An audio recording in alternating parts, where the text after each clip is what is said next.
So good morning and grand rising. My name is Reverend Alice Reid, and I'm a spiritual leader here at Center for Spiritual Living, Capistrano Valley.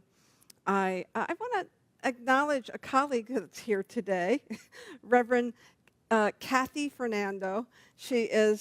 I'm sorry. She's in the back. She is the spiritual leader for the Chico community. Welcome. She's down our way visiting with family, so I'm so pleased that she could join us this morning. We have a great morning planned for you already. It's been already uplifting.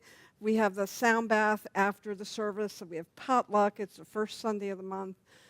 And we're getting ready to close down this center and move into our next place. And I'll talk more about that when we do our invitations. So it's great to see you all here today. I participated a little bit in a wonderful celebration of life for Ken Roebuck yesterday. And the thing that was moving to me the most was a video from his daughter, they were estranged when he was a young man and she just a baby. And because she just shared so beautifully, I'm not going to try to repeat what she said, and hopefully if you can, it was videotaped for his family who couldn't be here. Actually, it was recorded. We don't videotape anymore. But she talked about how she was really clear that the good work of this community was directly impactful on their relationship, that he learned to forgive himself so that he could go to her and reunite with her, and that their relationship could be fruitful and flourish. It was just so moving for me, and a testament of what happens when we come together in spiritual community. When we come together to study principles and look at values and the things that are helping to guide our decisions and our actions. And so each week we come together and we look at an annual theme and monthly themes and weekly themes. And so this year's theme is growing higher, rising higher, growing deeper, rising higher, growing deeper. And I love it because it's that old adage of as above, so below, right? As we grow in spiritual maturity, our roots are deeply steeped in our principles and our values. And so it's a wonderful theme, especially in this day and age where there's a lot of things to be concerned about, right? There's a lot of things going on. How about that market, right? How about the stock market? That's certainly got everybody's attention. This month we're talking about fertilizing our future, and then today, enriching our soil of possibilities. And so I thought the stock market was just a really great teaching tool this morning. My stepfather he ran a brokerage firm. He was actually an artist and a trumpet player and a musician first. But towards the end of his life, he was a stockbroker and he ran a brokerage firm. And I remember him telling me that the stock market was more than just a measurement of financial gains and losses, but it was a real telltale thing that we could watch to sort of gauge the social fabric and the emotional state of the individuals that were involved in the market. And I thought that was really intriguing to me. And he talked about, he had a firm in downtown Baltimore, and he said they had a little digital ticker tape that in the lobby. He said the little old men would sit there in the lobby and they would celebrate when they did well and they would commiserate when they didn't do well. And it was clear to him that this was emotional as much as it was financial.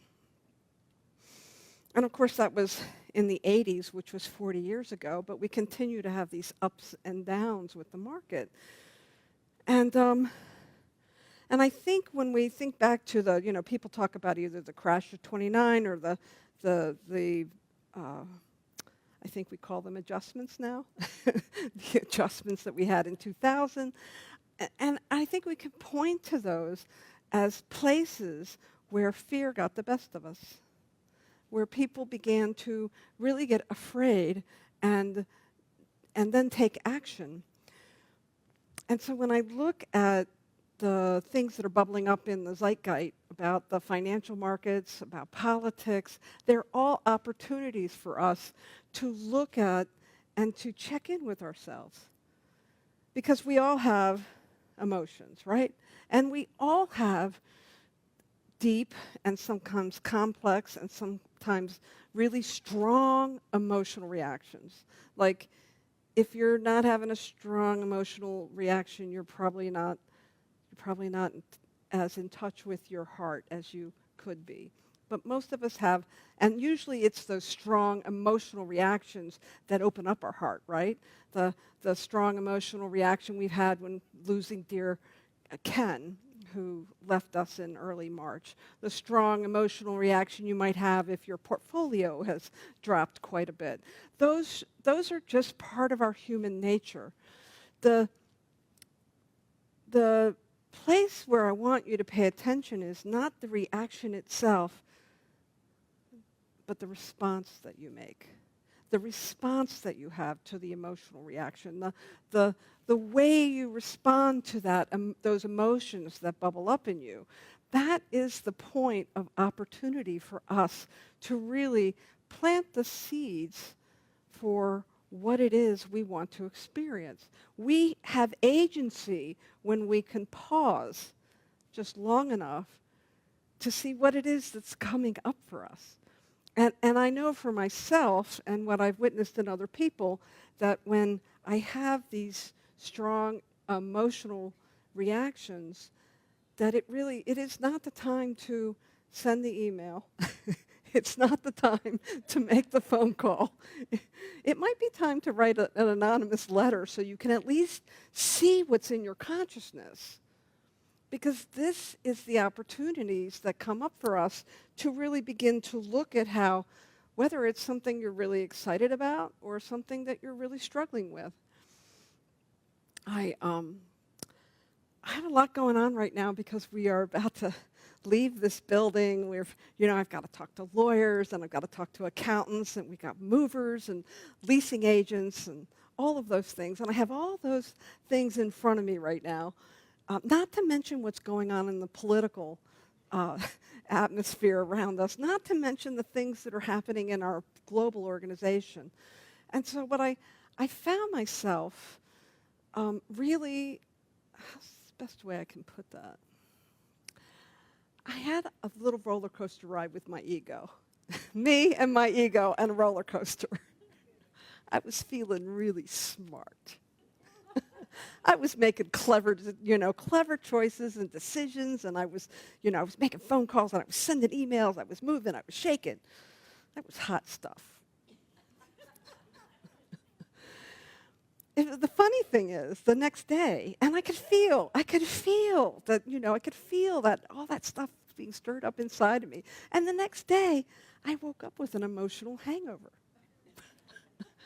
And it was clear to me that I was dropped into my ego and was not as intentional as I could be. I wasn't doing the thing I'm recommending that we do, which is to pause, to reflect. No, I was really, going for the ride. And I have done that in other situations as well. I've allowed myself to allow my emotions to dictate my actions, as opposed to pausing, doing the spiritual practice, and then taking the action.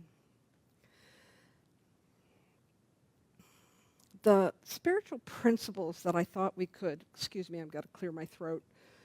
The spiritual principles that I thought we would focus on, because I've been looking at our declarations of principles. You just grab your Science of Mind magazine, open to the cover, and you will see these 12 statements that Ernest Holmes wrote down many, many years ago when someone asked him, what does Science of Mind mean and what do we stand for? And so I'm trying to remind us of how to use those principles today, because they are very old, but they're timeless. And so the principles that I'm bringing forward for us to look at right now is the principle that states, we believe in God, the living Spirit Almighty, the one indestructible, absolute, and self-existent cause. And this is the part that I think is very tangible for today. This one manifests itself in and through all creation, but is not absorbed by its creation. It manifests itself through all creation, but it's not absorbed by it. What I just described to you is being completely absorbed by my own creation, right? And that's why I had the emotional hangover the next day. No, it moves through all creation, but it's not absorbed by it. The manifest universe is the body of God. It is the logical, necessary outcome of the infinite self-knowingness of God. The logical outcome. So that means when I lose a lot of money in the stock market, it's still God. When I gain a lot of money in the stock market, it's still God. Everything we experience is God because God moves through us. It moves as us and it moves by us.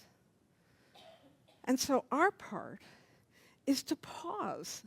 Our part is to look at where we're reacting to things, where we're getting absorbed by our creation, so that we can step back and move forward and take action in a principled way. So the other declaration of principle that I think really fits into this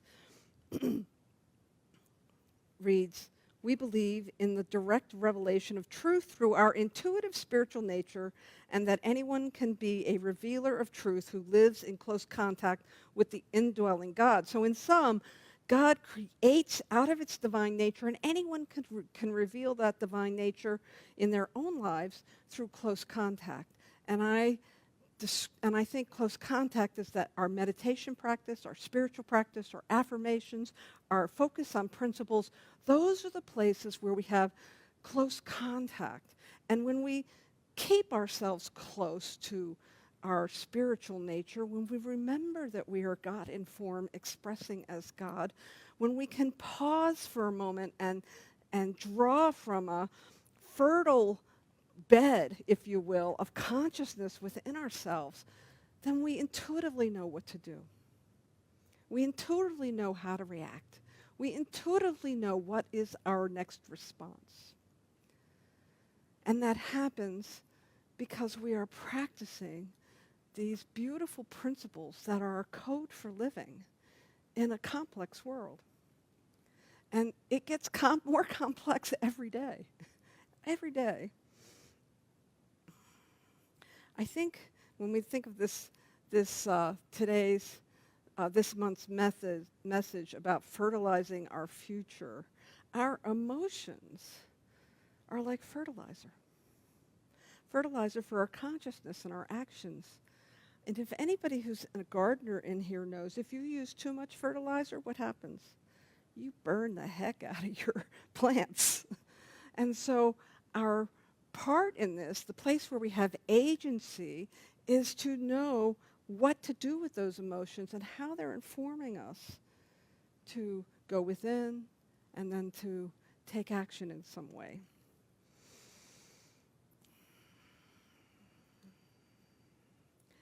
You know,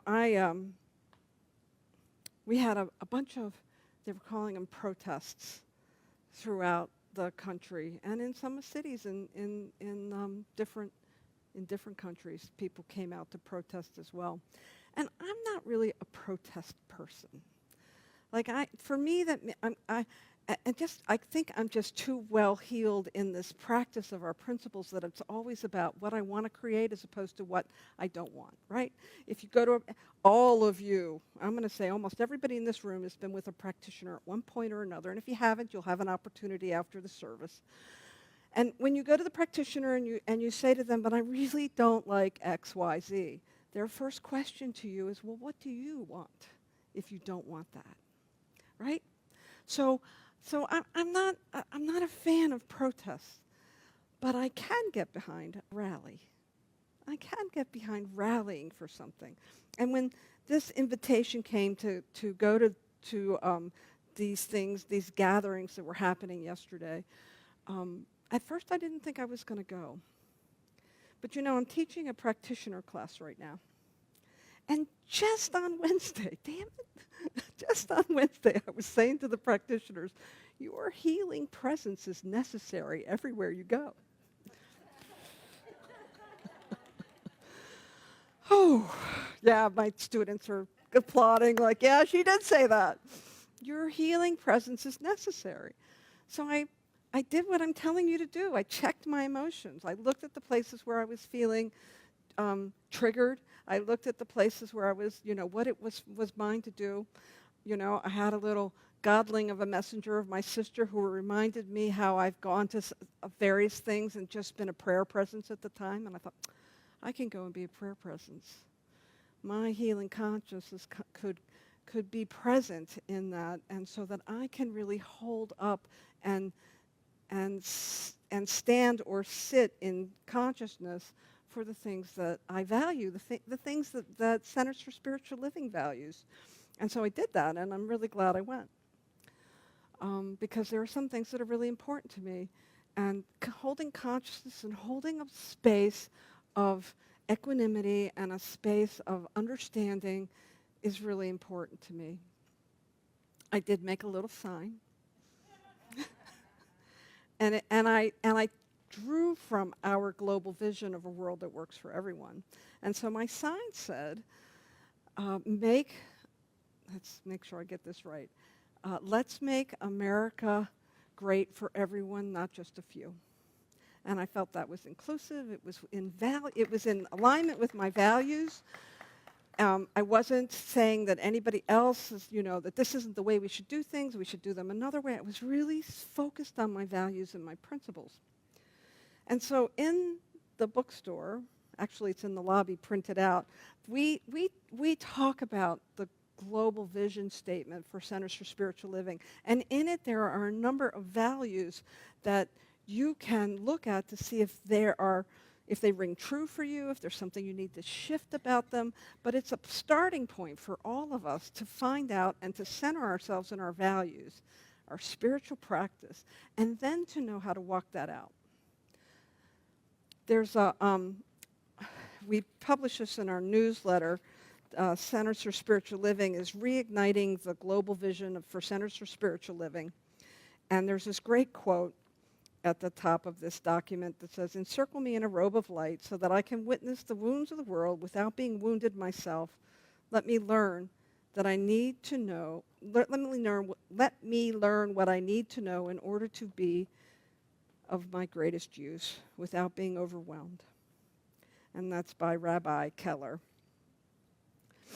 And so Centers for Spiritual Living is going to give us opportunities to look at our values and to see where we can drop into them.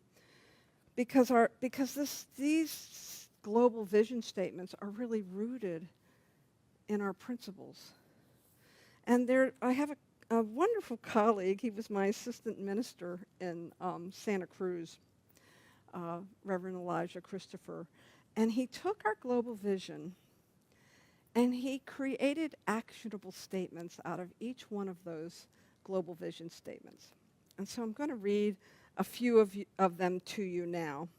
And I have made some copies, and they are on the left side of the little treasure chest in the back if you want them. And I've already sent it to Pam to put into our newsletter, because I think some of these statements may really resonate with you and help you to be grounded in your values in a time when you're being pulled by the public opinion in so many different directions. If we can stay grounded in our values, we will know exactly what is ours to do. And so the first one, I choose to see all people, all beings, and all life as expressions of God. I'm down with that. I continuously choose to live in alignment with my highest spiritual principle. I emphasize unity with God and connection with everyone I meet. I'm continuously seeking to rise to higher states of consciousness and action. I look for the inherent spiritual magnificence in all people. I live and grow as a global citizen that respects and honors the interconnectedness of all life. Politics, there are a statement for every single one of our global vision statements. Politics, sometimes we I know this because, I know this because politics can cause us to want to pull back and withdraw because we don't want to divide, right? We don't want to feel separate from each other. We may have somebody we really love who has a different political view than we do. But what if it's an opportunity instead? What if it's an opportunity to exercise our way of beginning to explore our values and to ask somebody about their values so that we can find our connection? Because my guess is, while we have different ways of expressing our values, we probably have more values in common than we think. I'm not an eye for an eye or a fight fire with fire kind of gal. You know, we have these bumper stickers, and many of you have them on the bumper of your car, respond with love. Because I believe that you can stand in your values and disagree with someone, and you can have a different opinion from someone else, and you can still respond with love. That is the power and the beauty of this movement of what we call Science of Mind and Centers for Spiritual Living. It gives us the tools to be able to live in what seems like a discordant world, to live from our values, to take action from our values, to be for something, to lift other people up. I have people in my life who I really enjoy when we begin to talk about, and I appreciate that they help me to see things from a different perspective. Because if I'm just hanging out in my echo chamber, I'm not learning anything. I'm not changing anything. I'm just hearing myself reflected back. But if I can enter into some of those difficult conversations with love and respect, I might learn something. I might find that middle way that the Buddhists talk about, which I think is so desperately needed right now. So I'm going to tell you what I told the practitioners on Wednesday, the practitioner students on Wednesday. Your healing conscious is necessary. It is necessary everywhere you go, in every relationship that you're in every conversation that you're in. You are in this room or listening to this talk because your healing conscious is needed. And so my invitation to you this week is to really feed the fertile soil of your consciousness by looking at your emotional reactions, by stepping back for a minute, reflecting on how you want to respond from principle, and then taking intentional action and responding with love. I think that is the highest and holiest way we can walk through these times right now. And I think it is a grand invitation that we are all up for. So I hope you'll join me in this. Thank you.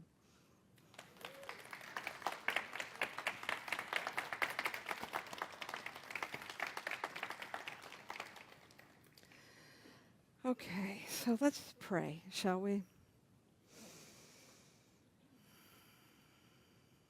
And so if you're comfortable, please close your eyes or lower your gaze. And know with me that there is one guiding light, one eternal, absolute, and self-existent cause. And it demonstrates itself. It demonstrates itself as me. It demonstrates itself as each one here. It demonstrates itself as Democrats and Republicans. It demonstrates itself as people of different faiths. It demonstrates itself as people of different religious expression. It is so abundant that it must express itself in so many beautiful ways. And so in this moment of prayer, let us remember its abundance.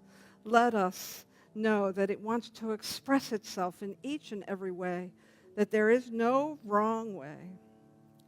There is only the allowance of spirit as us. And so I trust that each one, regardless of your values, regardless of how you express those values, I know that each one is God here today, expressing God in its highest and greatest form. I trust that each one will move forward with an open heart and a willingness to find that middle way, that field of possibility where we can recognize each other as God. I trust that all the upheaval that is happening right now is happening for purpose, and that each one is guided, guarded, and directed to express themselves in a way that supports the highest and the best for humanity.